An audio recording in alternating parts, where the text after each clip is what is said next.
বিশাখা নক্ষত্র, অনুরাধা নক্ষত্র, জ্যেষ্ঠা নক্ষত্র, মূলা নক্ষত্র, শতবিশা নক্ষত্র এবং রেবতী নক্ষত্র। এই নক্ষত্রে লগ্নপতি, লগ্নের দ্বিতীয়পতি, লগ্নের পঞ্চমপতি, লগ্নের চতুর্থপতি, লগ্নের সপ্তমপতি, লগ্নের নবমপতি, লগ্নের একাদশপতি নেই। এরা সারা জীবনে জেনারেলি কখনোই আর্থিক কষ্টে ভোগে না। মেষ রাশির জাতক জাতিকা আর্থিক কষ্ট ভুগতে পারে, মীন রাশির জাতক জাতিকা আর্থিক কষ্ট ভুগতে পারে, যাদের বৃশ্চিক লগ্ন বা বৃশ্চিক রাশি তারা আর্থিক কষ্ট ভুগতে পারে, যারা ধনু লগ্ন বা ধনু রাশি তারা আর্থিক কষ্ট ভুগতে পারে, মীন লগ্ন বা মীন রাশি আর্থিক কষ্ট ভুগতে পারে।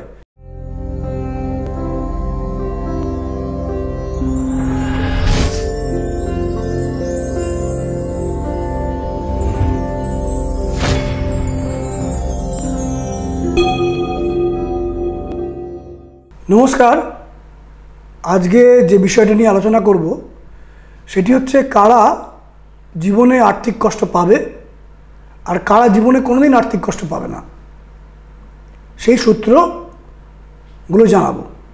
অনেকগুলো সূত্র, একটাই মাত্র সূত্র নয়। প্রথমত বলবো কারা জীবনে কোনোদিন আর্থিক কষ্ট পাবে না, কারা জীবনে ধনবান হয়েই কাটাবে, অর্থের কষ্টে তাদেরকে থাকতে হবে না। কি কম্বিনেশন থাকলে? প্রথমত বলবো নিউমোলজির কম্বিনেশন, তার সাথে সাথে অ্যাস্ট্রোলজিক্যাল গ্রহদের অবস্থান, নক্ষত্রের অবস্থান এবং বাস্তুগত ফ্যাক্টর। যাদের ডেট অফ বার্থ,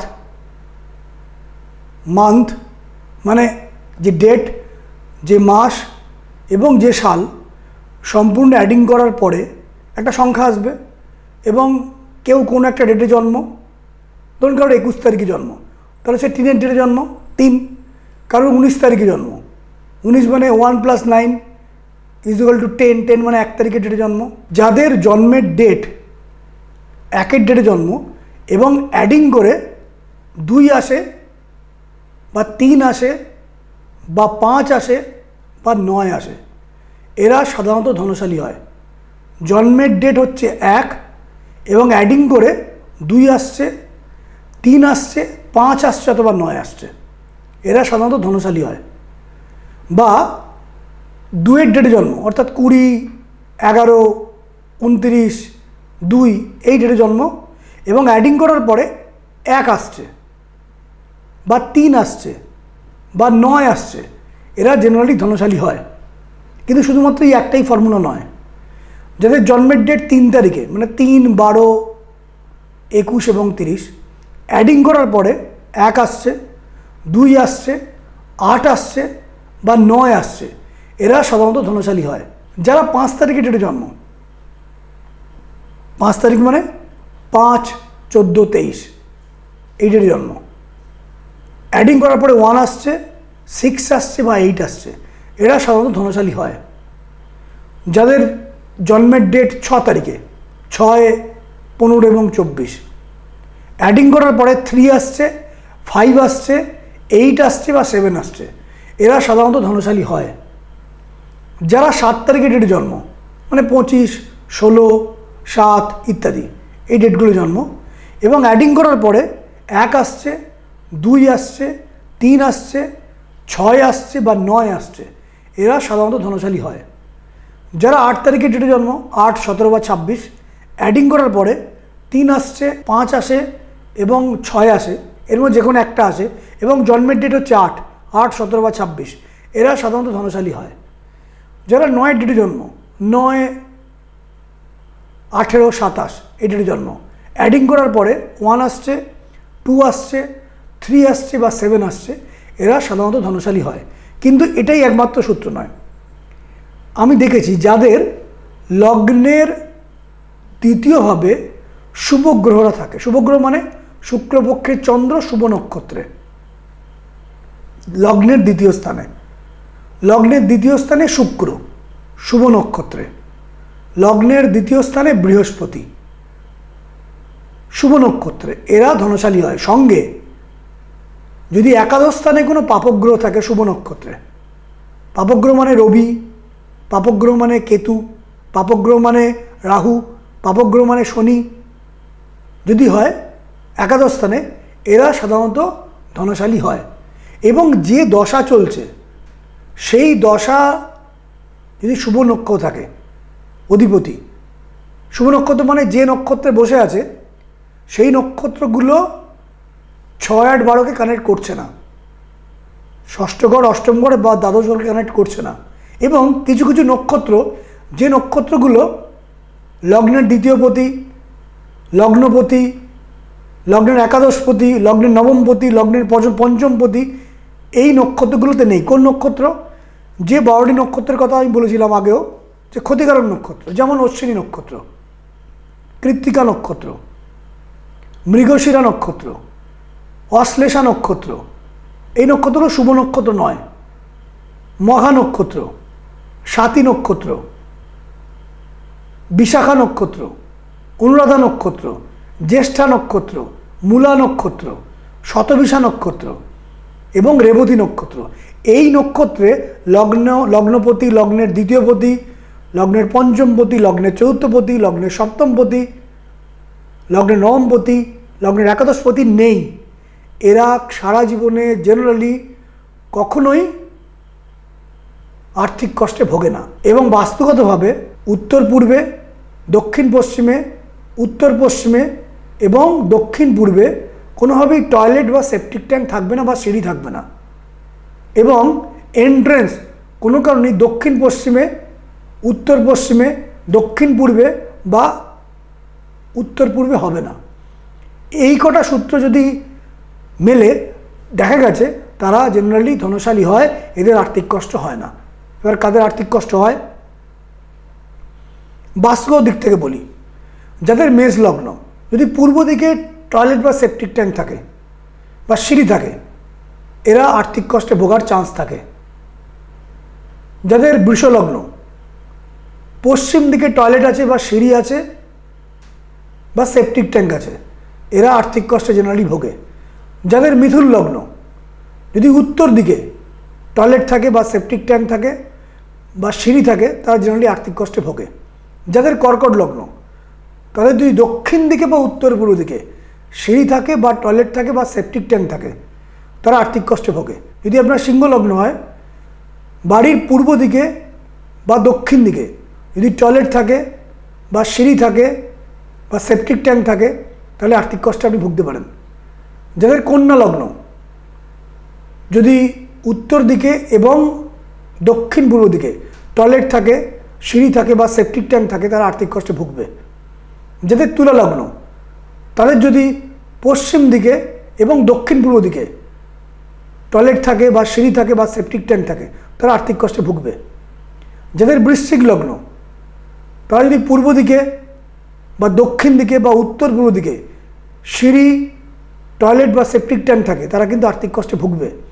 যাদের ধনু লগ্ন, যদি পূর্ব দিকে বা উত্তর পূর্ব দিকে সিঁড়ি থাকে বা টয়লেট থাকে বা সেপটিক ট্যাঙ্ক থাকে, তারা কিন্তু আর্থিক কষ্টে ভুগবে। যাদের মকর লগ্ন, তাই যদি পশ্চিম দিকে এবং দক্ষিণ পূর্ব দিকে টয়লেট থাকে, সিঁড়ি থাকে বা সেপটিক ট্যাঙ্ক থাকে, তারা কিন্তু আর্থিক কষ্টে ভুগবে। যাদের কুম্ভ লগ্ন, তাদের যদি দক্ষিণ পূর্ব কোণায় টয়লেট থাকে, সিঁড়ি থাকে বা সেপটিক ট্যাঙ্ক থাকে, তারা আর্থিক কষ্টে ভুগবে। যাদের মীন লগ্ন, তাদের যদি উত্তর পূর্ব দিকে বা দক্ষিণ দিকে সিঁড়ি থাকে, টয়লেট থাকে বা সেপটিক ট্যাঙ্ক থাকে, তারা কিন্তু আর্থিক কষ্টে ভুগবে। এবার অ্যাস্ট্রোলজিক্যালি গ্রহ নক্ষত্রকাল অনুযায়ী দেখতে হবে, যাদের দেখেছি লগ্নের দ্বিতীয় স্থানে পাপগ্রহ থাকে, তারা জীবনে কোনো না কোনোভাবে আর্থিক কষ্টে ভোগে। পাপগ্রহ মানে কৃষ্ণপক্ষের চন্দ্র, রাহু, লগ্নের দ্বিতীয় স্থানে, লগ্নের দ্বিতীয় স্থানে কেতু, লগ্নের দ্বিতীয় স্থানে শনি যদি অশুভ নক্ষত্র থাকে, লগ্নের দ্বিতীয় স্থানে মঙ্গল, লগ্নের দ্বিতীয় স্থানে রবি থাকে অশুভ নক্ষত্রে, এরা আর্থিক কষ্টে ভোগে। একাদশ স্থানে যদি পাপগ্রহ থাকে, তাহলে আমি দেখেছি তারা আর্থিক কষ্টে ভোগে না। আবার একাদশ স্থানে যদি শুভগ্রহ থাকে, মানে শুক্লপক্ষের চন্দ্র অশুভ নক্ষত্রে বসে আছে, বৃহস্পতি একাদশ স্থানে অশুভ নক্ষত্রে বসে আছে, শুক্র একাদশ স্থানে অশুভ নক্ষত্রে বসে আছে, বুধ একাদশ স্থানে অশুভ নক্ষত্রে বসে আছে, এরা কিন্তু আর্থিক কষ্টে ভোগে। এবং দ্বাদশ স্থানে যদি বিভিন্ন পাপগ্রহের কম্বিনেশন থাকে, রাহু রবি, রবি কেতু, মঙ্গল কেতু, মঙ্গল রাহু, বুধ কেতু, কেতু শনি, শনি রাহু, এইগুলো 12 হাউসে বসে আছে, এরা সাধারণত আর্থিক কষ্টে ভোগে। আর্থিক কষ্টে ভোগার কিছু কারণও থাকে। যদি লগ্ন হবে কোনোভাবে সেকেন্ড হাউসের লর্ড, মানে দ্বিতীয় স্থানের লর্ড বা একাদশ স্থানের লর্ড অশুভ নক্ষত্রে থাকে, মানুষ নিজের দোষে আর্থিক কষ্টে ভোগে। দ্বিতীয় স্থানে যদি পাপগ্রহ থাকে এবং দ্বিতীয় পতি যদি কোনো কারণে একাদশ স্থান এবং দ্বিতীয় স্থানের সাথে অশুভ নক্ষত্রের কানেক্টেডে থাকে, তাহলে সে ভুল জায়গায় ইনভেস্ট করে, বড় টাকা ইনভেস্ট করে সে আর্থিক লসে চলে আসে। তৃতীয় স্থানের সাথে যদি দ্বিতীয় ভাব এবং একাদশ ভাবের কোনো অশুভ নক্ষত্রের কানেকশান করে, তাহলে ভাই, বোন, প্রতিবেশী, আত্মীয় স্বজন এদের দ্বারা ক্ষতিগ্রস্ত আর্থিক কষ্টে ভোগে। যদি চতুর্থ স্থানের লর্ড কোনোভাবে দ্বিতীয় ভাব এবং একাদশ ভাবের সাথে অশুভ নক্ষত্রের মাধ্যমে কানেক্ট করে, তাহলে বাড়ি কেনার পর বা বাড়ি বিক্রির পর বা বাড়ি চেঞ্জ করার পর, সেই বাড়িটা চেঞ্জ করে নতুন বাড়িতে গিয়ে উঠলেন, সেই নতুন বাড়িতে গিয়ে 1-1.5 বছর 2 বছর থাকার পর থেকে আর্থিক কষ্ট আসতে আরম্ভ করবে। বা কোনো কারণে আমি দেখেছি অনেক সময় বাড়ির লোকের জন্য, গুরুজনদের জন্য, প্রিয়জনদের জন্য আর্থিক কষ্ট আসছে। পঞ্চম স্থানের লর্ড যদি কোনো কারণে দ্বিতীয় ভাব বা একাদশ ভাবে অশুভ নক্ষত্রের মাধ্যমে কানেক্ট করে, পঞ্চম ভাব, তাহলে প্রেমজ সূত্রে, মানে যেখানে আপনি প্রেম করলেন, যেখানে আপনি রিলেশান করলেন, সেই রিলেশানগতভাবে আপনার ট্রাবল চলে আসবে এবং সেখান থেকে আর্থিক কষ্ট আসবে। ষষ্ঠ ভাব যদি দ্বিতীয় ভাব এবং একাদশ ভাবের সাথে কোনোভাবে যুক্ত হয় অশুভ নক্ষত্রের মাধ্যমে, তাহলে প্রবল শত্রুতার মাধ্যমে আর্থিক কষ্ট আসবে। সপ্তম ভাব যদি কোনোভাবে দ্বিতীয় বা একাদশ ভাবের সাথে অশুভ নক্ষত্রের সাথে কানেক্ট করে, বিবাহ করার পরে স্বামী বা স্ত্রীর থেকে কোনো ভুল ব্যবহার, ভুল আচরণ, ভুল রিলেশান, সম্পর্ক নষ্ট হয়ে যাওয়া, সম্পর্ক চলে যাওয়া, সেপারেশন হয়ে যাওয়া, এই কারণে বড় আর্থিক কষ্ট চলে এলো। অষ্টম ভাবের সাথে যেভাবে কানেক্ট করে দ্বিতীয় ভাব বা একাদশ ভাব অশুভ নক্ষত্রের মাধ্যমে, তাহলে শারীরিক অসুস্থতার কারণে বড় ধরনের আর্থিক কষ্ট আসার চান্স থাকবে। যদি নবম ভাব কোনোভাবে দ্বিতীয় ভাব বা একাদশ ভাবের সাথে অশুভ নক্ষত্রের মাধ্যমে কানেক্ট করে, তাহলে পিতার সঙ্গে অশান্তির কারণে বা গুরুজনদের সাথে অশান্তির কারণে আর্থিক কষ্ট আসছে এবং আপনি পিতার যে সম্পত্তি থেকে আপনি বঞ্চিত হচ্ছেন। যদি দশম ভাবের সাথে কোনোভাবে দ্বিতীয় ভাব বা একাদশ ভাব অশুভ নক্ষত্রের মাধ্যমে কানেক্ট করে, তাহলে দেখেছি যে চাকরি করতে করতে চাকরি চলে যাওয়া, আর চাকরি পাচ্ছে না, সেখান থেকে আর্থিক কষ্ট আসছে। একাদশ ভাব যদি কোনোভাবে দ্বিতীয় ভাবের সাথে কানেক্ট করে এবং অশুভ নক্ষত্রের মাধ্যমে কানেক্ট করে, মেনলি যে নক্ষত্রগুলোর কথা আমি বললাম, তাহলে দেখেছি কোনো জায়গায় টাকা ইনভেস্ট করে বা কাউকে টাকা দিয়ে বা কোনো কারণে লোন করে হয়তো আপনি বিজনেস করছেন, এই লোন করে বিজনেস করে লোনটাও মেটাতে পারছেন না, বিজনেস চলছে না, প্রবল আর্থিক কষ্টে পড়ে গেছেন। দ্বাদশ ভাব যদি কোনো কারণে দ্বিতীয় ভাব বা একাদশ ভাবের সাথে যুক্ত হয় অশুভ নক্ষত্রের মাধ্যমে, তাহলে অজানা কোনো কারণে, অজানা বা এমন কোনো জায়গা থেকে যেটা আপনি এক্সপেক্টও করতে পারেন না, সেই জায়গা থেকে বড় আর্থিক কষ্ট চলে এলো। এখান থেকে নিরাময় কীভাবে হবেন? প্রথমত বাস্তু দেখতে হবে, বাস্তুতে কী ভুল হয়ে আছে। আমি যে লগ্নগুলোর কথা উল্লেখ করলাম, যেমন মকর লগ্নের ক্ষেত্রে বলেছিলাম পশ্চিম দিক এবং দক্ষিণ পূর্ব দিকে যদি কোনো টয়লেট বা সিঁড়ি বা সেপটিক ট্যাঙ্ক থাকে। মেষ লগ্নের ক্ষেত্রে বললাম পূর্ব দিকে যদি টয়লেট বা সেপটিক ট্যাঙ্ক বা সিঁড়ি থাকে, এগুলো দেখতে হবে, তাহলে তার প্রতিকার করতে হবে। প্রতিকার করলে সেই আর্থিক কষ্টটা অত্যন্ত পাচ্ছেন, দীর্ঘদিন ধরে ভুগছেন, সেই আর্থিক কষ্ট থেকে অনেকাংশে বেটার জায়গা করে দেওয়া যায়। যারা আমাকে দেখাতে চাইছেন আর্থিক কষ্টে প্রবল ভুগছেন, বর্তমানে গ্রহদের যে অবস্থান, শনির অবস্থান মীন রাশির ঘরে, মেষ রাশির জাতক জাতিকা আর্থিক কষ্ট ভুগতে পারে, মীন রাশির জাতক জাতিকা আর্থিক কষ্ট ভুগতে পারে, যাদের বৃশ্চিক লগ্ন বা বৃশ্চিক রাশি তারা আর্থিক কষ্ট ভুগতে পারে, যারা ধনু লগ্ন বা ধনু রাশি তারা আর্থিক কষ্ট ভুগতে পারে, মীন লগ্ন বা মীন রাশি আর্থিক কষ্ট ভুগতে পারে, সিংহ লগ্ন সিংহ রাশি ঢাইয়া চলছে আর্থিক কষ্ট ভুগতে পারেন, কর্কট লগ্ন কর্কট রাশি আর্থিক কষ্ট ভুগতে পারেন, মেষ লগ্ন মেষ রাশি আর্থিক কষ্ট ভুগতে পারেন। যারা আর্থিক কষ্ট পাচ্ছেন তারা আমার সাথে যোগাযোগ করতে পারেন। যে নাম্বারগুলো ফ্ল্যাশ হচ্ছে সেই নাম্বারে অগ্রিম অ্যাপয়েন্টমেন্ট নিয়ে আপনারা চেম্বার আসতে পারেন। আমার 3টে চেম্বার আছে, কৃষ্ণনগর, কলকাতা গোলপার্ক এবং বর্ধমান। এই 3 জায়গায় আপনারা আমাকে দেখাতে পারেন।